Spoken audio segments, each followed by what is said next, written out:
सलाम अलैकुम। दुबई में फैक्ट्री वर्कर था, 70,000 महीने का भेजता तो देवर की नीयत खराब होने लगती। शर्म के मारे ना उसको कुछ कहती ना किसी को कुछ बताती और चुपचाप पैसे उसे पकड़ा देती। आंसू पीती और खामोश रहती। मगर एक रात उस कमीने ने कमरे में बुलाया। मैं तेवर समझकर चली गई। मेरे होश उड़ गए उस रात। रात के 3 बजे का पहर था और सुनसान गली में मेरी सिसकियां गूंज रही थी। ना दुपट्टा मेरे पास था न जूती। मेरे पाँव में बतदरीज मेरे आंसू बह रहे थे। उस खबीस शख्स ने जो कुछ मेरे साथ किया था मैं बयान नहीं कर सकती थी। मैंने तो हमेशा उसे अपना छोटा भाई समझा था, पर मैं नहीं जानती थी कि तेवर तेवर ही होता है, कभी भाई नहीं बन सकता। उस शहर में मेरा अपना कोई न था। मेरा मायका दूसरे शहर में था और ना ही मेरे पास इतने पैसे थे कि मैं अपने मायके दूसरे शहर जा सकती। मेरा मायका यहाँ से कोसों दूर था। न मेरी माँ को ये खबर थी कि मैं इस वक्त कहाँ खड़ी हूँ, न मेरे बाप को इल्म मेरे साथ क्या गुजरी है। वो तो यही समझ रहे थे कि उन्होंने बेटी को एक खाते पीते घराने में भेजा है और वो खुशबाश जिंदगी गुजार रही है। मैं अपने आंसू बार बार अपने हाथ की पुष्ट से साफ कर रही थी। जैसे ही मेन रोड तक पहुंची, सुनसान रोड को देखकर मेरा दिल खौफ के मारे कांपा था। मैं सोच रही थी कि इस अनजान शहर में कहाँ जा, जहाँ मेरा कोई अपना ना था, जहाँ के रास्ते भी मुझे ठीक से मालूम ना थे। मैं नहीं सोचो में उलझी हुई थी कि जब मुझे ख्याल आया कि मुझे मर जाना चाहिए। जो कुछ मेरे देवर ने मेरे साथ किया था, अच्छा था कि मैं मर ही जाती। ये सोचती हुई बीच सड़क पर खड़ी हुई और यही सोच रही थी कि मौत ही मेरे तमाम मसाइल का हल है। कुछ देर बाद ही एक तेज रफ्तार मोटरसाइकिल मुझे अपनी जाने पड़ती हुई दिखाई दी। चूंकि मैं सड़क के बीच में खड़ी थी, इसलिए उस तेज रफ्तार मोटरसाइकिल को देखकर मेरा दिल खौफजदा तो हुआ था। मौत से किसे डर नहीं लगता, सबको लगता है, लेकिन मेरे पास कोई दूसरा रास्ता भी तो नहीं था। मैंने जोर से अपनी आंखें मीचनी और खुद को हालात के हवाले कर दिया। सोचा था कि बस कुछ ही देर में ये तेज रफ्तार मोटरसाइकिल मेरे 60 टुकड़े करेगी। मैं दूर जाकर गिरूंगी। सबसे पहले मेरे सर पर ही चोट आएगी और उस चोट की ताब ना लाते हुए मैं हमेशा के लिए अबदी नींद सो जाऊंगी। लेकिन मौत भी मुझ पर मेहरबान न हुई थी। वो मोटरसाइकिल वाला मेरे करीब आकर झटके से रुका था। फिर कहने लगा, ए अंधी लड़की, मरने का इतना ही शौक है तो किसी और की गाड़ी से टकराओ। मैंने आंखें खोल कर देखा तो वो कोई नौजवान था। उसने सर पर हेलमेट पहन रखा था। 1 मिनट बाद उसने अपना हेलमेट अपने सर से उतारा।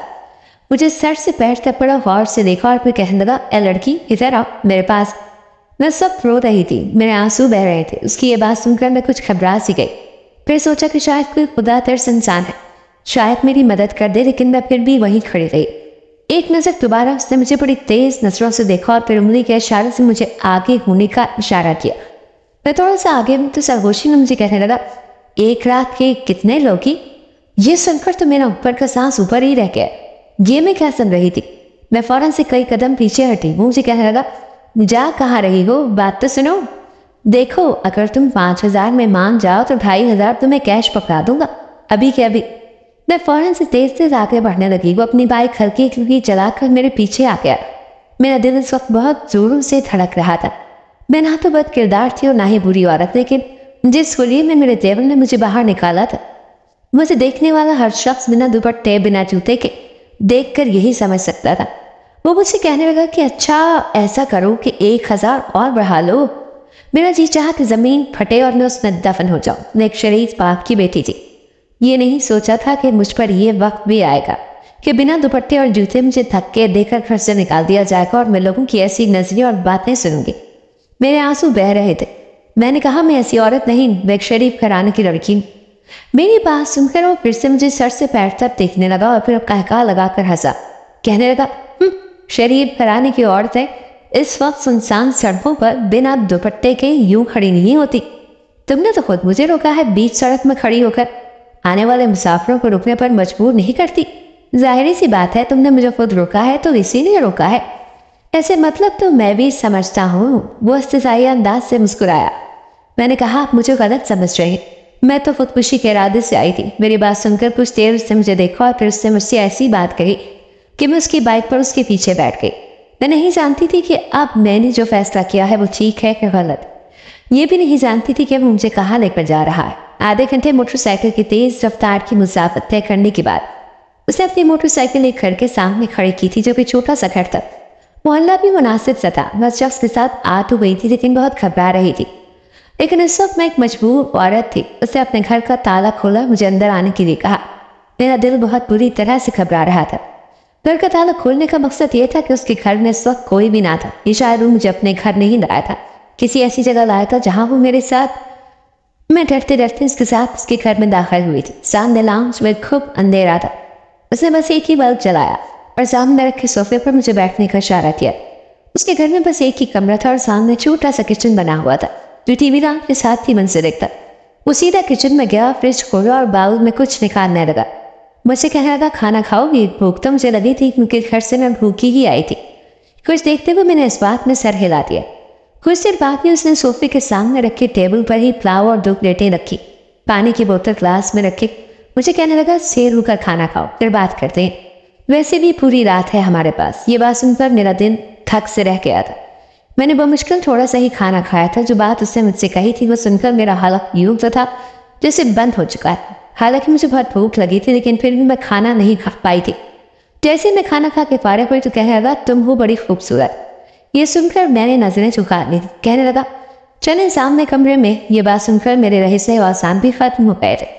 उसने बड़ी बेतकल्लुफ़ से मेरा हाथ पकड़ा और मुझे कमरे में ले गया। जैसे ही कमरे का दरवाजा बंद हुआ उसने मेरे साथ, मेरी शादी शहाब से हुई थी। इसके वालिदैन हयात ना थे, बस एक छोटा भाई ही था। मेरी शादी को भी चंद माह ही गुजरे थे जब शहाब ने मुझे कहा कि उसकी दुबई में नौकरी लग गई है और वो 1 माह के बाद दुबई चला जाएगा। ये सुनकर मैं परेशान हो गई थी। मैंने कहा, शहाब, मैं कैसे आपके बगैर रहूंगी?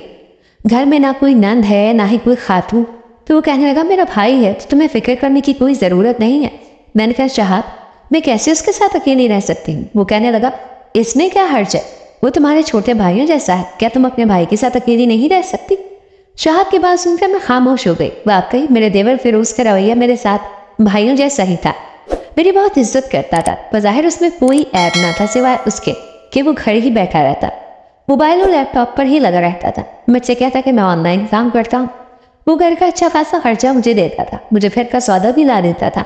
लेकिन मसला यह था कि वो पूरा दिन घर में ही होता था, कहीं जाता ही नहीं था। मुश्किल बाहर का एक चक्कर लगाता तो घर की ज़रूरियात का सामान ले आता। 1 महीने बाद शहाब दुबई चले गए और फिर वो मुझसे कहने लगा कि भाभी, आपको किसी भी किस्म की फिक्र करने की कोई ज़रूरत नहीं है।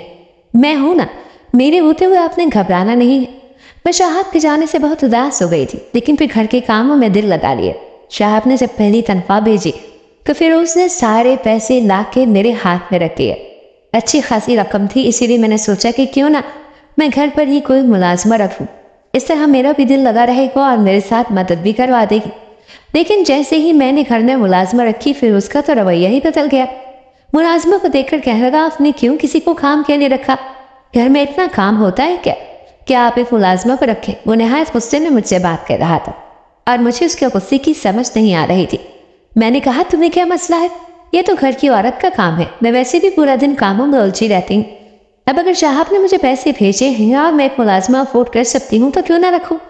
ये बात सुननी थी कि वो मुझे घूर घूर कर गुस्से से देखने लगा। कहने लगा, कल से ही मुलाजमा मुझे घर पर नजर ना आए।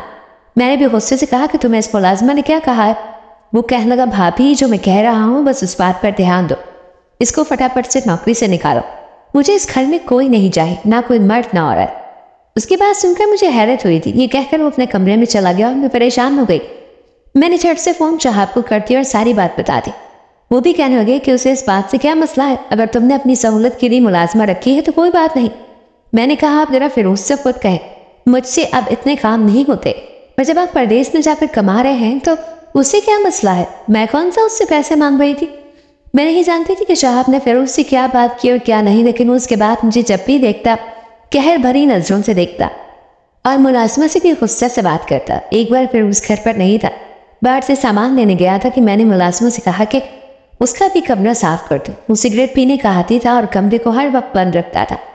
मैं खुद भी मुलाजमा के साथ कमरे में आ गई। जैसे मैंने कमरे का दरवाजा खोला मुझे सिगरेट की तेज बू आने लगी। खिड़कियां बंद, पर्दे आगे, रोशनदान तक बंद था। न जाने इस लड़के के साथ मसला क्या था, हर वक्त कमरा बंद रखता था। मैंने झट से पर्दे पीछे किए, खिड़कियां खोली ताकि ताज़ा हवा कमरे में आए।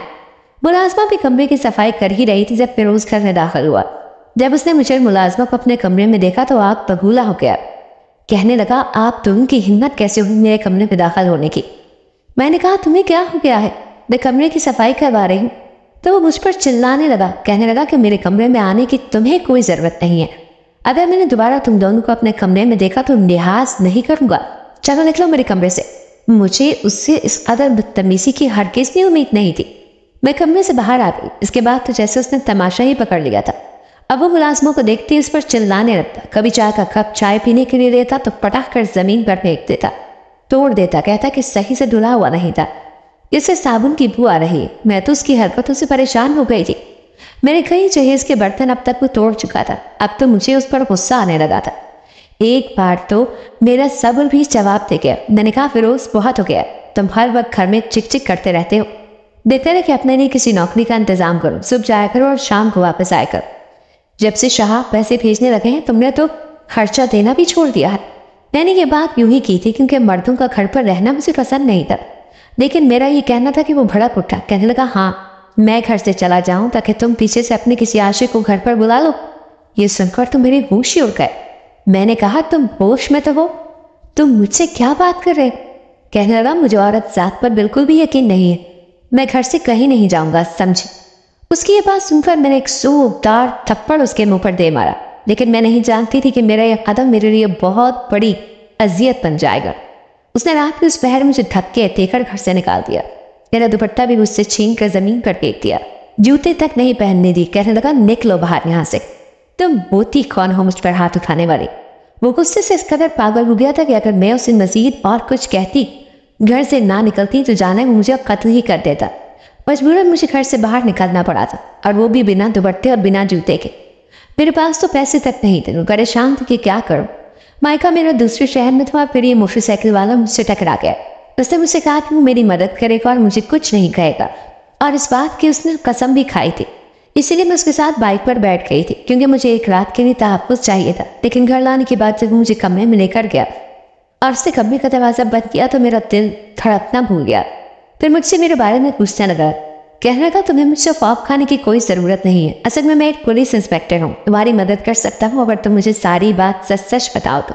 मैंने उसे सारी बात बता दी। फिर वो मुझसे कहने लगा मैं कल तुम्हारे साथ तुम्हारे घर जाऊँगा और तुम्हारे देवर से बात करूँगा और तुम्हारे शौहर से भी बात करूँगा, वो यूँ तुम्हें घर से नहीं निकाल सकता। ये कहकर वो कमरे से बाहर चला गए। वो शख्स नहायत शरीफ इंसान था, उससे मुझे कुछ नहीं कहा। जब मैं उसके साथ जब अपने घर गई तो पुलिस को देखकर मेरा तेवर बुरी तरह घबरा गया था, लेकिन जो तासुरात पुलिस वाले के चेहरे पर मैंने देखे वो मुझे हैरान कर गए। उसने फौरन से मेरे देवर को गिरफ्तार कर लिया। कहने लगा मुझे तुम्हारी ही तलाश थी, तो यहाँ छुपे बैठे हो तुम। ये सुनकर मैं हैरान रह गई। मैंने कहा आप इसे जानते हैं? वो इंस्पेक्टर कहने लगा तुम्हारा देवर एक बहुत बड़ा हैकर है, लोगों की आईटी को हैक करता है और फिर उनकी तस्वीरों को दिखाकर उन्हें ब्लैकमेल करके पैसा बटोरता है। मुझे तो कब से इसकी तलाश थी। मैं समझ गई थी कि वो क्यों घर में रहता था और क्यों किसी को आने नहीं देता था। इंस्पेक्टर ने मेरे शौहर से भी फ़ोन पर बात की। फिर उसके बारे में सारी हकीकत जानकर मेरे शौहर ने कहा कि मैं मायके चले जाओ जब तक कि वो दुबई से वापस नहीं आ जाता। उस इंस्पेक्टर ने मुझे टिकट भी लेकर दी और मुझे ट्रेन में बिठा दिया। मैं बाहिफाजत अपने मायके पहुंच गई थी। कुछ दिनों बाद चाह पी घर वापस आ गए। मेरे दिल में इंस्पेक्टर की इज्जत अब भी बहुत ज़्यादा है। अगर वो उस दिन मेरी मदद ना करता तो शायद मैं बर्बाद हो जाती। मेरा इस चीज़ पर यकीन पुख्ता हो गया कि हर पुलिस वाला बुरा नहीं होता। अगर कहानी अच्छी लगी हो तो वीडियो को लाइक करो। मज़ीद इस तरह वीडियो देखने के लिए हमारे चैनल को सब्सक्राइब करें। मिलते हैं अगली वीडियो में। अल्लाह हाफिज़।